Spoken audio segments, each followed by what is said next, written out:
ईशान त्यागी जी, केरलम की जीत को आप जनता का आशीर्वाद और जनादेश मान रहे हैं और बंगाल की बीजेपी की जीत को आप गलत बता रहे हैं, तो फिर आप वहां के लोगों का अपमान कर रहे हैं, जनादेश का अपमान कर रहे हैं, मैंडेट का अपमान कर रहे हैं। मैं एक सेकंड मैं विजय त्रिवेदी सर, मैं आपके बात आऊंगा, लेकिन उससे पहले मैं जल्दी से विवेक सर, क्या आपको भी ये लग रहा है कि ये लोकतंत्र में जो मैंडेट है ये मैंडेट नहीं है, कुछ और है?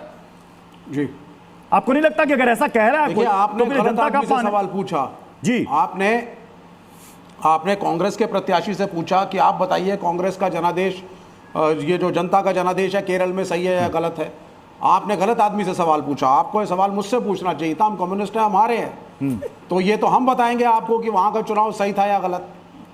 और वहां का चुनाव बिल्कुल ठीक था, ना इलेक्शन कमीशन की कोई धांधली हुई, ना वहां पर कोई सैन्य बल थे, वहां का चुनाव फ्री एंड फेयर था, एक एंटी इनकम्बेंसी थी, कांग्रेस जीत करके आई, उसको मुबारकबाद है, अगली बार मेहनत करेंगे, हम आएंगे। तो जो लूजिंग पक्ष है वो निर्णय लेगा, कहां इलेक्शन कमीशन ने धांधली की, कहां नहीं करी। लेकिन हम लड़े बंगाल भी, और हम चाहते थे कि ममता बनर्जी हटे, हम उसके समर्थन में नहीं है, उसके राज्य में बहुत सी गलतियां हो रही थी, लेकिन उसको हराने का तरीका अनकॉन्स्टिट्यूशनल था। आपको किसी को हराना है, आपने सैन्य बल भेजे, वहां तक ठीक है, लेकिन आपने वोट काटा, आपके 90 से ज्यादा आईपीएस अफसरों ने जाकर के ऑपोजिशन के कैंडिडेट्स को धमकाया, उनके परिवारों को धमकाया, एक भय का माहौल क्रिएट किया। ज्ञानेश कुमार ने तृणमूल कांग्रेस और अन्य पार्टियों के नेताओं का अपमान किया, बातचीत ढंग से नहीं करी। ये असंवैधानिक प्रक्रिया है, और इसके थ्रू जो बीजेपी की जीत है ये भारत के लिए खतरनाक है। ये वायलेंस जो आज हो रहा है ये भारतीय जनता पार्टी कर रही है, खुलेआम कर रही है। इक्के दुक्के इंसिडेंसेस में तृणमूल कांग्रेस और कांग्रेस, इनका नाम आप ले सकते हैं, चाहे आप जितना मर्जी हाईलाइट करें। मुर्शिदाबाद के जियागंज के अंदर लेनिन की दशकों पुरानी स्टैचू को तोड़ा गया। क्या दुश्मनी थी लेनिन से आपकी? क्या करने पहुंचे थे भगवा लेकर के आप वहां पर? और इसको बहुत से पत्रकार मित्र मेरे कह रहे हैं कि साहब it is a victory of ideology.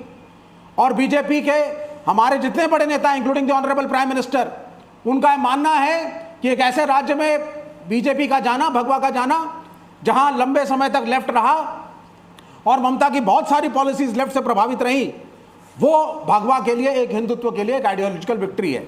तो ये करेक्ट पिक्चर है। आप जीते, आप गलत तरीके से जीते, ममता का समर्थन किसी ने नहीं किया। आज पूरा इंडिया अलायंस ममता के साथ है।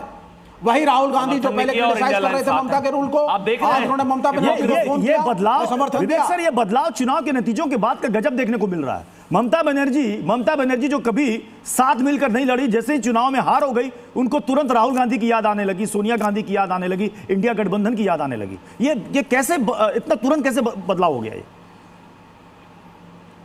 नहीं, ये होना चाहिए और ये जरूरी है। और बिहार के अंदर जब हम लोगों ने और राहुल गांधी और कांग्रेस ने ममता बनर्जी को कहा कि आप आइए और बिहार के अंदर एसआईआर के खिलाफ हमें समर्थन दीजिए, शिवम त्यागी, अभिषेक बनर्जी ने उपहास उड़ाया। रखिएगा एक बार। देखिए, मैं बस एक चीज कहना चाहता हूं कि जब जनता के समर्थन रूपी आंधी आती है ना, तो इसी तरीके से सब लोग इकट्ठे होकर किसी भी तरीके से बचाव ढूंढते हैं।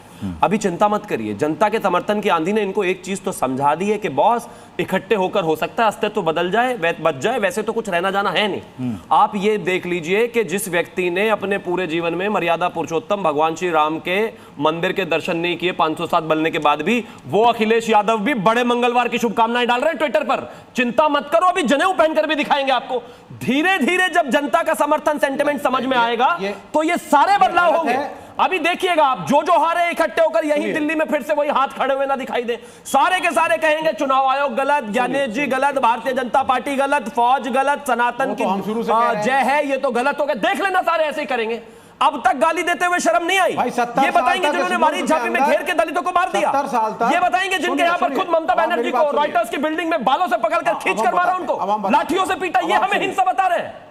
ये हिंसा बताएंगे पंचायत के चुनाव में 107 से ज्यादा जान चली गई। आप हिंसा बताओगे हमें 2019 में 60 लोगों की जान गई, 32 से ज्यादा बलात्कार हो गए, तब हिंसा दिखाई दी आपको। आज चुनाव हार के आपकी पूरी जो है नाटकबाजी बंद कर दी जनता ने, तो आप हमें हिंसा बता रहे हैं। अरे कांग्रेस का खुद का कार्यकर्ता चला गया, तब भी कमाल की बात है, कांग्रेस का खुद का कार्यकर्ता मारा गया चुनावी हिंसा में, और यहां दिल्ली में बैठकर कह रहे नहीं हम तो साथ हैं, क्योंकि अपनी कुर्सी नहीं आ रही ना। देखिए, यही प्रॉब्लम है।